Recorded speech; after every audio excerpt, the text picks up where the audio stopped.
Hey guys, it's a beautiful day today. Today is January the 13th of 2026. My name is Joshua.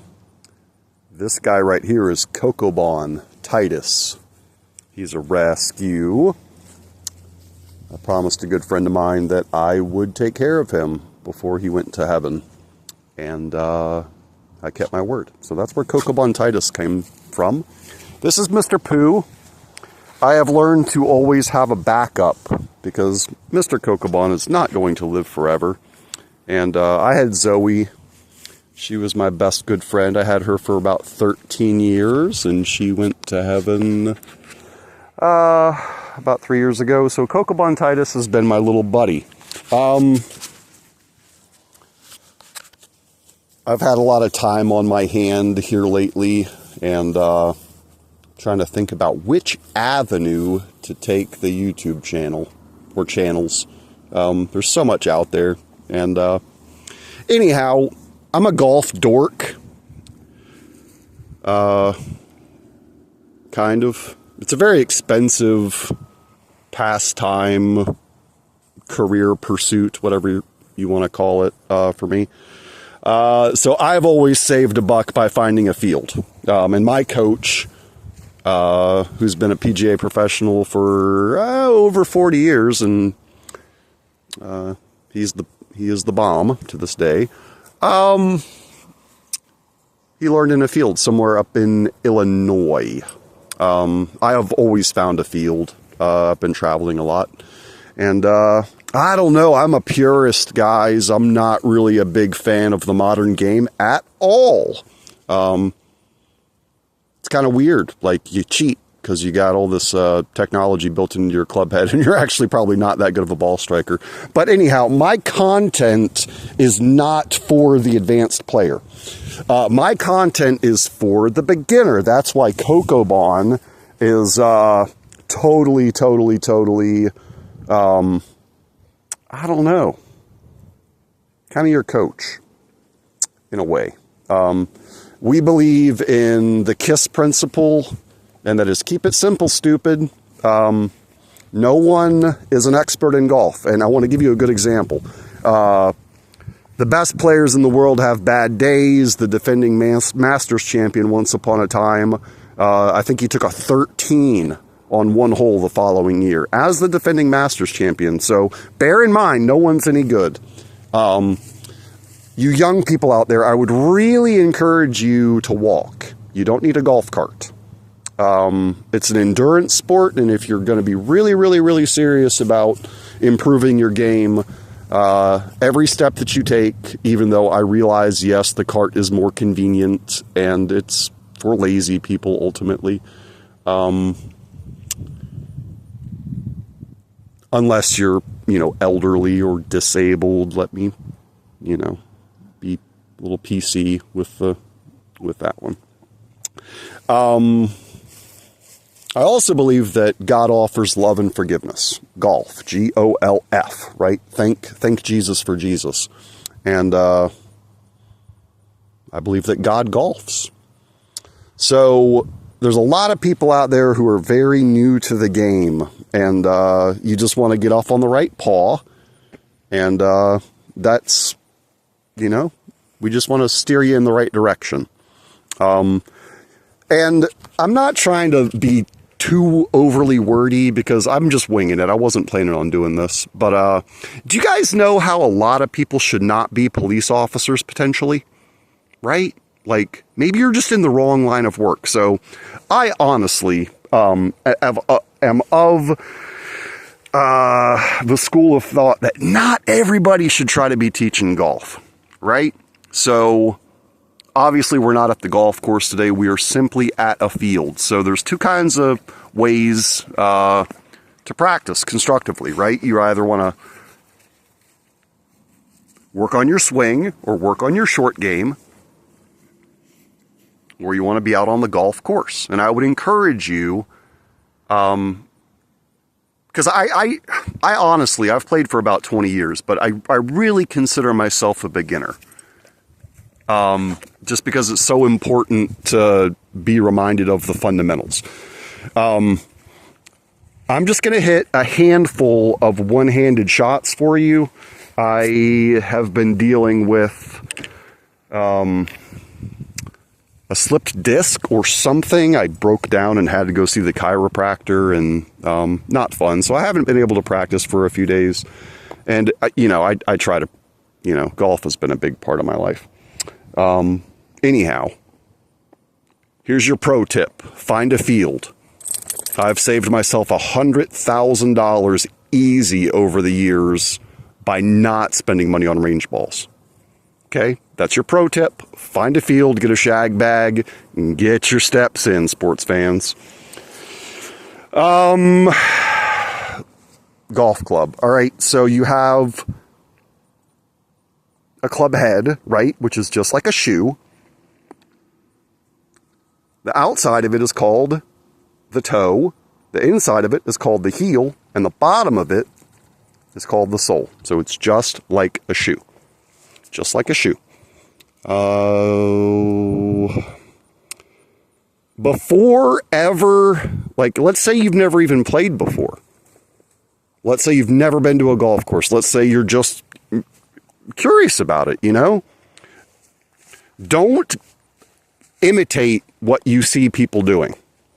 Because a lot of people don't know what they're doing because they're just beginning, right? So we watch and observe people, and we wind up imitating all the wrong stuff. So I'm speaking from experience. So for the first 10 years of my, I wouldn't call it playing, I just imitated people. I was like, oh, well, he must know what he's doing. A good example is when you go to the golf course and then you go to the driving range, and what do you see?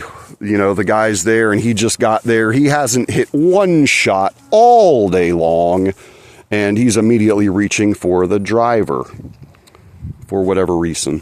You'll see that. So anyhow, I would encourage you to grab a putter, right?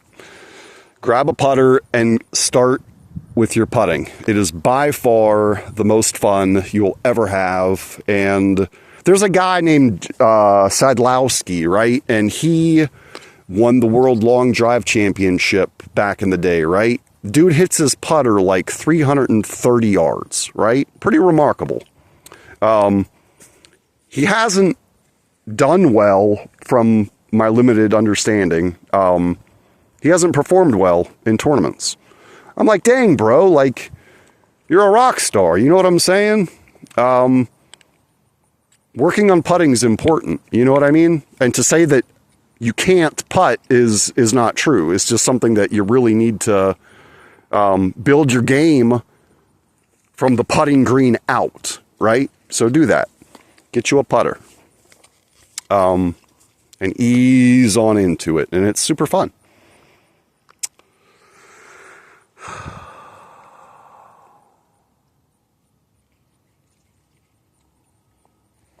Golf is hard, but people say, oh, golf is mental. It's a mental game. I'm like, okay, Bobby Jones said that the true test of golf is walking 36 holes, All right, let's go walk 36 holes and have a match, you and I, in the midst of this, like a Charleston summer heat or something, when the heat index is 115. Let's go walk 36 holes, and when we're done, I want you to tell me how mental it is.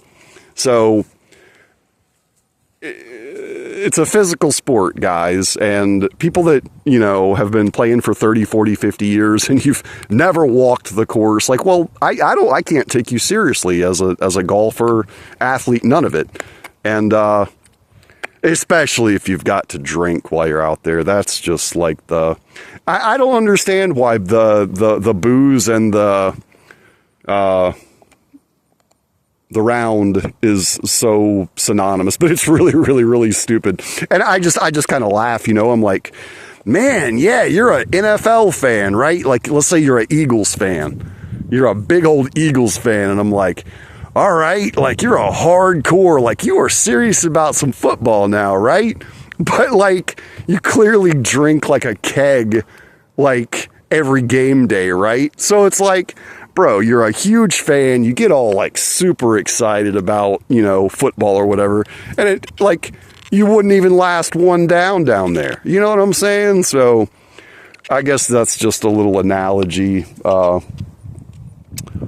for like, you know, sports and booze, like they just don't go hand in hand. Like if you are to be taken seriously.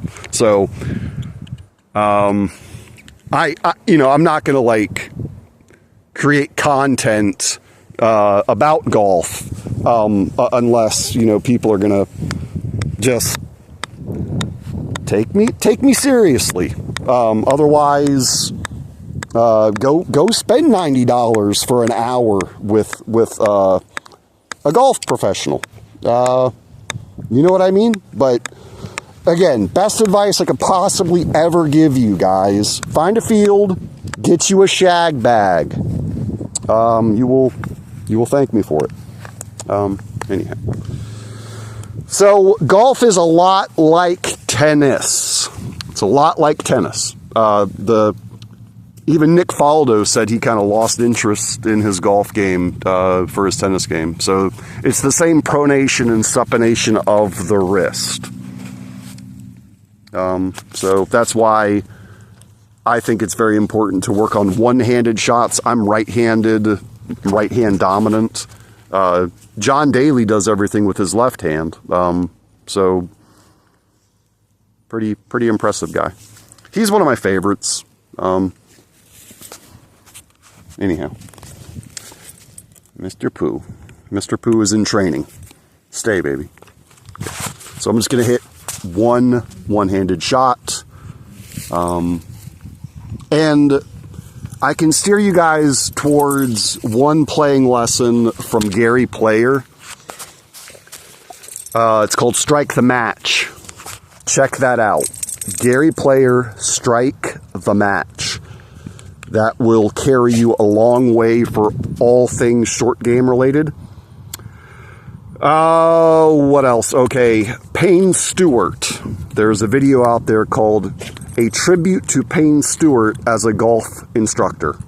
Okay, he's hitting 2-iron. It's the only golf swing lesson you will ever need as far as filling your mind with solid fundamental information.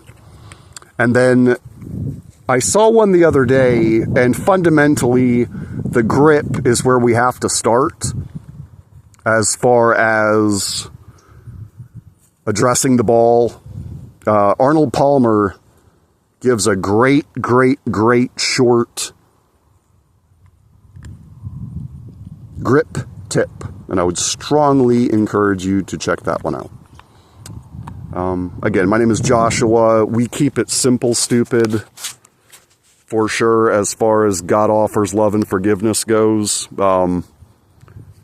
This is just an introductory God offers love and forgiveness 101. Call it golf for, you know, someone that just wants to learn and doesn't know much, and I qualify. So the whole theme, the theme for me as far as further content and this, you know, just basic video is, it's more of a Pinky and the Brain theme, you know? So anyhow, I'm done. Talk is cheap. Find a golf pro that's in the right line of work. Even some of the best players in the world have gotten all mixed up between the ears as far as just, you know, going to different coaches and making changes that, you know, that's what I love about my coach. He never went to change me. He just kind of helped me keep the fun in the fundamentals. So anyhow, one little shot. Just one. All right.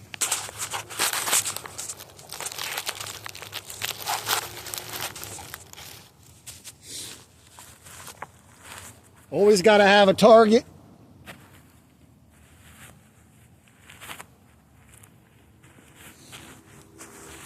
Always got to have a target. I don't care. Be target oriented and don't get wrapped up in the object, right? Because this is the object. I want you to always be objective oriented, right? This is merely the object. And the object is in the way of our swing, right? Always spend more time looking at your objective, right? Let me say that again. Always spend more time looking at your objective, your target, than the object, right? That simple thought will carry you a long way. Also, as far as, oh man, all right, think about it. If you're playing baseball or if you're playing pool or if you're playing tennis or you're playing basketball, volleyball, football, foosball, right? You've always got your eye on the ball, right? Okay, so golf doesn't get 1 time, 2 time, 3 time, 10 times harder when you take your eye off the ball. It doesn't get 100 times harder. It becomes thousands of times harder, right? So keep your eye on the ball. That's why Tigger can hit his 2-iron in a U.S. Open 275 yards to a tap in, right? Because there's a millisecond at impact that all the best players in the world utilize to watch the club contact the ball. And if you pull up a blooper list, right? If you pull up a golf blooper list on YouTube right now today, top 10 bloopers, everybody picks their head up premature. So I rest my case. Anyhow, love you, mean it. I'm glad God offers love and forgiveness, and I hope you find a field and save yourself $100,000.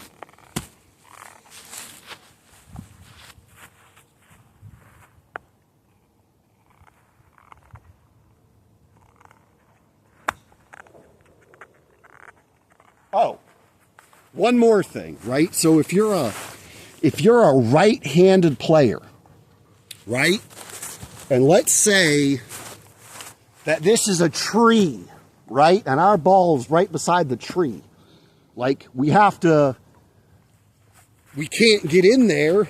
We can't hit the shot, right? The tree's going to stop the club. And then you're forced to get fancy and turn your club upside down and hit a left-handed shot, which is not fun, right? So my very favorite shot is this one.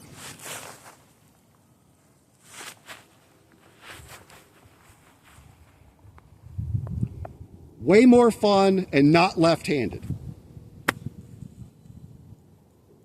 Right? So like that shot for me, like I can hit my 9-iron around 130, you know,